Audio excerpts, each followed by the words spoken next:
नमस्कार. दरवर्षी तुम्ही आवळ्यापासून आवळ्याचं लोणचं, आवळ्याचा मुरंबा बनवता. पण यावर्षी आपण थोडंसं वेगळं, वर्षभर टिकणारं, छान चटपटीत, आंबट, गोड, तिखट आणि लहानांपासून मोठ्यांपर्यंत अगदी सर्वांना आवडेल असं काहीतरी बनवतोय. आणि हे खाल्ल्यानंतर मुलं बाहेरचं चॉकलेट खाणं पण विसरून जातील आणि हे आवळ्यापासून बनवलेलं पौष्टिक असं अगदी आवडीनं खातील. चला तर मग रेसिपीला पटकन सुरुवात करूया. तर त्यासाठी इथे मी सर्वात आधी आवळे शिजवून घेण्यासाठी स्टीमरच्या खालच्या भांड्यामध्ये पाणी उकळायला ठेवलं होतं. पाणी छान खळखळून उकळलं आहे. आता स्टीमरचं वरचं भांडं यावर ठेवायचं आणि इथे मी जे आवळे घेतले होते ते सर्व आवळे यामध्ये ठेवायचे. तुमच्याजवळ अशा पद्धतीने स्टीमरचं भांडं नसेल तर तुम्ही मोदकाच्या चाळणीमध्ये हे आवळे शिजवून घेतले तरीसुद्धा चालतील. तर इथे पहा, सर्व आवळे मी स्टीमरच्या वरच्या भांड्यामध्ये ठेवून घेतले आहे. आता झाकण ठेवायचं आणि मीडियम टू लो फ्लेमवर हे आवळे एक 20 मिनटं आपल्याला छान असे शिजवून घ्यायचे आहेत. 20 मिनटामध्ये आवळे अगदी छान आणि परफेक्ट शिजतात. तर इथे पहा, मीडियम टू लो फ्लेमवरती आवळे मी एक 20 मिनटं छान असे शिजवून घेतले आहेत. एखादी सुरी किंवा टूथपिक घ्यायचं आणि अगदी सहज जरी आवळ्याला ते टच केलं तरीसुद्धा सुरी पाहू शकता तुम्ही अलगद आवळ्यामध्ये जाते, म्हणजे आवळे छान असे शिजले गेले आहेत. त्यासोबतच आवळे शिजल्यानंतर जसं तुम्हाला व्हिडिओमध्ये दिसत असेल, आवळ्याला तडासुद्धा जातात, म्हणजे चिरासुद्धा पडतात, म्हणजे परफेक्ट असे आवळे हे शिजले गेले आहेत. आता हे सर्व आवळे गॅस बंद करायचा आणि एखाद्या ताटामध्ये काढून घ्यायचे. याच्यातलं पूर्ण पाणी जे आहे ते निघून गेलं पाहिजे. तर इथे पहा, शिजवून घेतलेले सर्व आवळे मी एका ताटामध्ये काढून घेतले आहेत. आता काय करायचं, आवळे सुरुवातीला पूर्णपणे थंड करून घ्यायचे.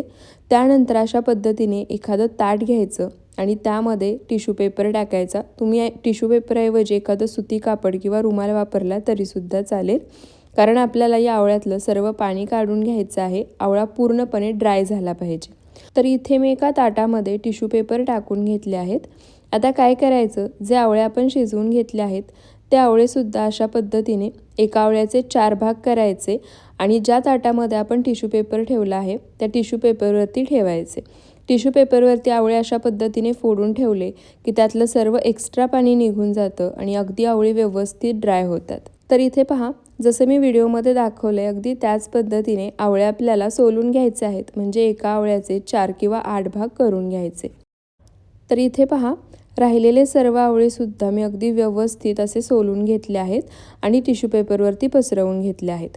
आता हे आवळे फॅनखाली 1-2 दिवस छान असे सुकवून घ्यायचे. जर ऊन असेल तर उन्हामध्ये तुम्ही एका दिवसामध्ये हे आवळे ड्राय करून घेऊ शकता. उन्हामध्ये सुकवले की अगदी व्यवस्थित आणि पटकन ड्राय होतात, अजिबात यामध्ये पाणी राहत नाही. मी 2 दिवस हे आवळे फॅनखाली सुकवून घेतले आहेत. तर इथे पहा, छान असे आवळे सुकले आहेत. आतमध्ये तुम्ही पाहू शकता अजिबात ओलसरपणा नाही आहे, अगदी हे आवळे व्यवस्थित असे ड्राय झाले आहेत. आता काय करायचं, हे ड्राय झालेले आवळे एका मिक्सरच्या भांड्यामध्ये जेवढे आवळे एका वेळी बसतील तेवढेच काढून घ्या, कारण थोडंही पाणी न वापरता हे आवळे आपल्याला मिक्सरला फिरवून एकदम बारीक असे वाटून घ्यायचे आहेत. स्मूथ अशी पेस्ट याची तयार झाली पाहिजे. तर इथे आता सर्व आवळे मी मिक्सरच्या भांड्यामध्ये काढून घेतले आहेत. माझ्याजवळ जे मिक्सरचं भांडं आहे त्यामध्ये अगदी व्यवस्थित हे वाटलं जातं, अजिबात पाणी घालायची गरज पडत नाही. तर इथे पहा, सर्व आवळे मी मिक्सरला फिरवून एकदम स्मूथ असे वाटून घेतले आहेत. तुम्ही वाटलेल्या आवळ्याचं टेक्स्चरसुद्धा पाहू शकता. आता जो आवळा आपण मिक्सरला फिरवून घेतला आहे, छान अशी पेस्ट तयार करून घेतली आहे. ती पेस्ट अशा पद्धतीने एखाद्या वाटीमध्ये किंवा भांड्यामध्ये काढायची, कारण जेवढी पेस्ट या ठिकाणी आपल्याला तयार झाली आहे तेवढंच आपल्याला पुढं गुळाचं प्रमाणसुद्धा वापरायचं आहे. तर इथे मी 250 ग्रॅम आवळे घेतले होते, त्यामध्ये बरोबर 1 वाटी आवळ्याची पेस्ट तयार झाली आहे. आता आपण पुढची तयारी करून घेऊया. त्यासाठी मी गॅसवर पॅन गरम करायला ठेवला आहे. पॅन गरम झाला की त्यामध्ये 1 मोठा चमचा तूप घालायचं.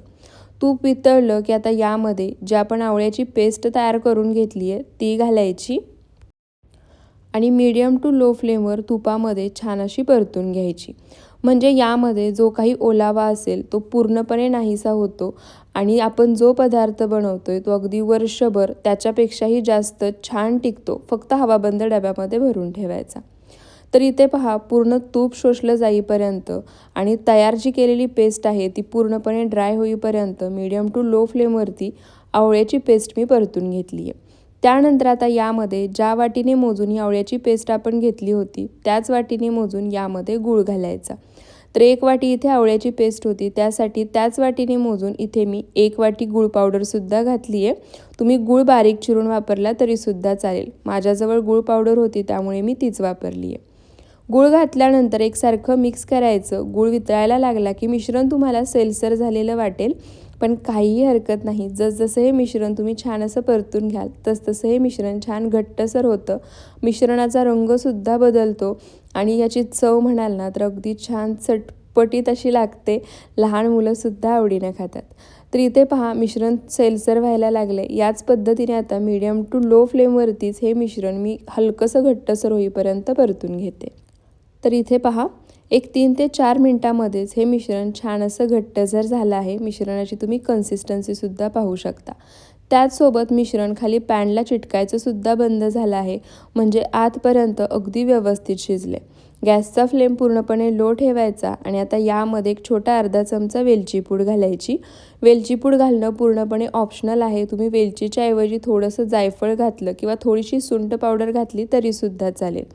वेलची पूड घातल्यानंतर मंद आचेवरतीच मिक्स करून एक 2 मिनटं पुन्हा हे मिश्रण आपल्याला परतून घ्यायचं आहे. तर इथे पहा वेलची पूड घातल्यानंतर पुन्हा हे मिश्रण एक 2 मिनटं मी छान असं परतून घेतलं आहे. आधीच्यापेक्षासुद्धा मिश्रणाची कन्सिस्टन्सी तुम्ही पाहू शकता. आता काय करायचं, गॅस बंद करायचा. गॅस बंद केल्यानंतर आता यामध्ये आपल्याला काही पावडर मसाले घालायचे आहेत, पण त्याआधी सर्वात इथे मी एक छोटा अर्धा चमचा काळं मीठ घेतले ते घालायचं. एक छोटा अर्धा चमचा धनेपूड, एक छोटा अर्धा चमचा चाट मसाला आणि अर्धा चमचा इथे मी कश्मीरी लाल मिरची पावडर घातली आहे. मुलं खाणार असतील तर कश्मीरी लाल मिरची पावडर नाही घातली तरीसुद्धा चालेल, पण चाट मसाला, आमचूर पावडर किंवा सेंधव मीठ नक्की घाला. त्यामुळे तर या पदार्थाला चव छान येते. सर्व पावडर मसाले घातले की आता या मिश्रणामध्ये एकसारखे मिक्स करायचे. लक्षात ठेवा पावडर मसाले घालण्याआधीच मी गॅस बंद केला आहे. गॅस बंद करूनच पावडर मसाले यामध्ये आपल्याला मिक्स करून घ्यायचे. तर इथे पहा सर्व पावडर मसालेसुद्धा मी या मिश्रणामध्ये मिक्स करून घेतले आहेत आणि परफेक्ट असं हे मिश्रण तयार झालं आहे. आता हे मिश्रण आपण पूर्णपणे थंड करून घेऊयात आणि त्यानंतरच पुढची तयारी करूया.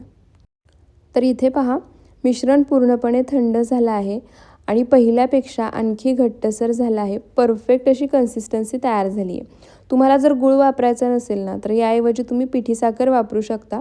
फक्त पिठी साखर मिश्रण तयार झालं ना की त्यामध्ये पूर्णपणे थंड करून घ्यायची आणि त्यानंतरच घालायची आणि गूळ फक्त आपल्याला त्या मिश्रणासोबत परतून घ्यायचं आहे. आता थोडंसं हाताला तूप लावायचं. तयार मिश्रणातलं थोडंसं मिश्रण हातावरती घ्यायचं आणि अशा पद्धतीने त्याच्या गोळ्या तयार करायच्या. तर इथे आपण मस्त अशी आवळ्याची कँडी बनवतोय, जी वर्षभर काय त्याच्यापेक्षाही जास्त टिकते. छान चटपटीत आंबट गोड तिखट तयार होते. तुम्ही आवळा खाताय हे सुद्धा तुम्हाला समजणार नाही आणि तुमच्या मुलांनासुद्धा. आता याच पद्धतीने सर्व मिश्रणातलं थोडं थोडं मिश्रण हातावरती घेऊन एकसारख्या आकाराच्या अशा पद्धतीने मी या कँडी बनवून घेते आणि त्यानंतर तुम्हाला दाखवते. तर इथे पहा राहिलेल्या सर्व मिश्रणाच्या सुद्धा मी कँडी बनवून घेतल्या आहेत. छान एकसारख्या आकाराच्या तयार झाल्या आहेत आणि तुम्ही दिसायला सुद्धा पाहू शकता किती सुंदर दिसत आहेत. पाहूनच मुलंसुद्धा अगदी आवडीनं खातील. आता या तयार कँडी मी एका बाउलमध्ये काढून घेते आणि या कँडी छान दिसाव्यात, बघता क्षणी खाव्याशा वाटाव्यात म्हणून यामध्ये मी 2 चमचे पिठी साखर घालणार आहे.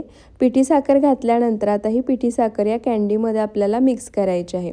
म्हणजे या ज्या कँड्या आहेत त्या पिठी साखरेमध्ये घोळून घ्यायच्या आहेत. अगदी तुम्ही बाहेरून विकत काहीतरी आणून मुलांना द्याल ना तसं हे तयार होतं आणि मुलंसुद्धा आवडीनं खातात आणि पौष्टिक तर आहेच. तर इथे पहा पिठी साखरेमध्ये तयार कँडी सर्व अशा पद्धतीने मी घोळून घेतल्या आहेत. परफेक्ट अशा या आवळ्याच्या कँडी तयार झाल्या आहेत. आता आवळे संपायच्या आधी तुम्हीसुद्धा बाजारातून आवळे आणून या पद्धतीने ही कँडी नक्की बनवा.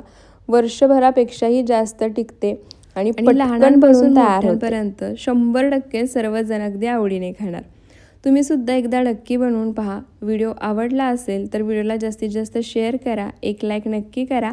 आणखी असेच व्हिडिओ पाहायचे असतील तर ते सुद्धा कमेंटमध्ये सांगायला विसरू नका. आणि अशाच साध्या सोप्या नवनवीन रेसिपी व्हिडिओज पाहण्यासाठी आपल्या सरिताज किचन मराठी या यूट्यूब चॅनलला सबस्क्राईब नक्की करा. पुन्हा भेटूयात अशाच साध्या सोप्या नवनवीन रेसिपी व्हिडिओजसोबत.